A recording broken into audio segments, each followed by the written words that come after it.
December has wrapped up the Community Day events for 2024, which then leads us to 2025. What Pokemon could we be seeing making their debuts in Pokemon Go Community Days this coming year? What are your guys' thoughts and opinions? Let me know in the comments below, because we're going to go over everything, and then we're going to check out January's, which we already know is Sprigatito in Pokemon Go. So welcome to the Trainer Club. Here we go.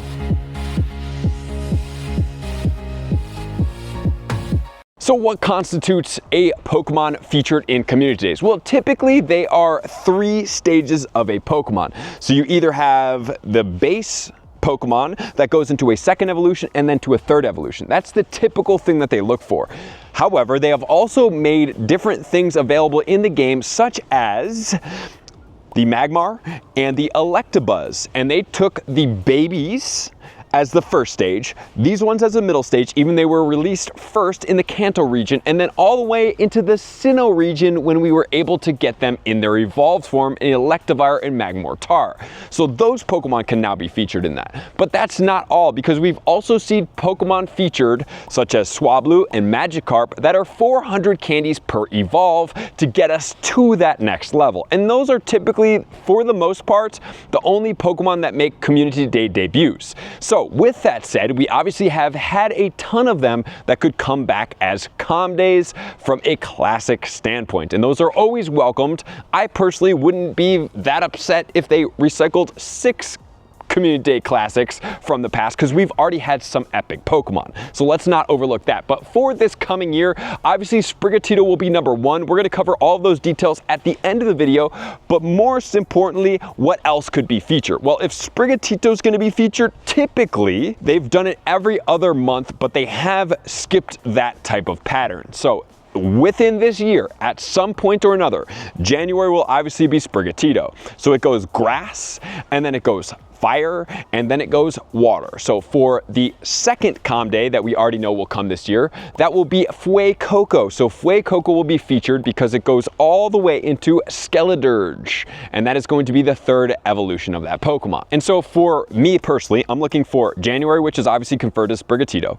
Don't know what February is going to be yet, but March is looking like it will probably be Fuecoco. And then we are looking at Quaxly, and Quaxly will go into Quaquaval, and that more than likely will be in the month of May. Okay, so if we line those up as they are said from me right now, that would work out, because we know that in June, the Community Days are always the shiny dragon that was released last year, which this year in June would feature Jangmo-o, which goes all the way into Como-o. And so that would fill us into June space. So now what Pokemon are we going to look for in February, and then also for the month of April? We have 2 Pokemon in there, and then honestly the rest of the year could be a semi-crapshoot of Pokemon if they choose to go this way. So in the month of February, I am thinking that they're going to go with Pikipek. Reason being is Pikipek Shiny has not been out yet. It is a 3-tiered Pokemon, meaning that it goes all the way into a 3rd evolution, which means it goes from Pikipek to Trumbeak to Toucanon. And we have seen the Toucanon in raid battles right now during this event. So typically when I start to see some type of like Pokemon stir, here's how I think from behind the scenes it works. It's like, okay, well, we're going to be doing this Pokemon very soon, so everybody's going to have it. So let's make sure to include this Pokemon before it gets so popular nobody cares into events starting now. And so that's why I think we're seeing the Toucanon right now being introduced into the game, especially in tier 3 raid battles that maybe some people have chosen to do a couple of. Probably not too many have done a ton. I would suggest you probably don't, because this Pokemon will more than likely be a Comm Day this year, and I think that that's going to be in February, which would then lead us into April. I am going to go a double flying type Pokemon, and in April I am thinking that they're going to release Pidgey. And maybe it's not in April, but sometime this year I do believe this. The reason being is Pidgey fits the criteria of 3 Pokemon. It is Pidgey, Pidgeotto, Pidgeot. Not only that, it has a Mega, and it's a very well received Pokemon. And before Pokemon Go got so overly stacked with ways to earn XP, Pidgey was called a grind Pokemon, meaning a lot of people would catch a lot of these Pokemon and evolve them because it's a 12 candy per evolve. So Pidgey became the grind Pidgey, or the grind Pokemon for a lot of people, because they were quite prevalent. You could catch a a lot of them, and then you could evolve them for XP because the XP gains back then were extremely limited. So if that takes precedence, that would take us all the way until now the month of July. So July is typically a Go Fest month. I am thinking that for this month, they're not going to go anything too crazy because a lot of the events focus around these Go Fests all the way into August. So what I could see them doing is maybe combining these Pokemon that I'm going to announce into one Comm Day, or they could have two Comm Days. So we have seen not two Pokemon like this scheduled, but Nidoran, female and male, okay? The reason why is because they fit the criteria. I think they are worthy Pokemon. I think they have semi-cool shinies, and the Nidoqueen and Nidoking are pretty fan favorite Pokemon, meaning that they are kind of nostalgic from the Kanto region, okay? So I think that these two Pokemon could definitely fit the mold and be introduced into Comm Day, and my guess is if they combine them, it would be in July and August, but if they don't, they could release them in July and then one in August. So let's just go with that, which would then lead us all the way into September. And in September, we are looking at, I wouldn't say a lull in Pokemon Go, but we're looking at some type of like, man, the events of the summer have been so incredibly cool, and now what happens? What do we do? Well, how about kick it up with a Comm Day? So in the Comm Day for September, which would allow this Pokemon to make its debut again, potentially spawning in the wild, in the Go Fest season, I think it's going to be Sandile. The reason why is Sandile fits the mold. It has 3 stages of itself. It has 2 evolutions to get it all the way there. And it is a sought after shiny as of right now. So that would mean to using it as some leverage to encourage people to come out to these events from a Pokemon shiny standpoint, introducing the Sandile, which I don't have the shiny of and I'm very excited to get. You could have it spawn in the wild, and then you could introduce it as a Comm Day in September or October, which I'm going to go with September because then it goes all the way into Crocodile. And that would be the 3rd evolution of this Pokemon. And for October and November, we have 2 other Pokemon, okay? So I'm gonna throw out, since September was kind of stacked, I'm thinking in the month of October, they're gonna lay it back just a little bit, and they're gonna go with Jigglypuff.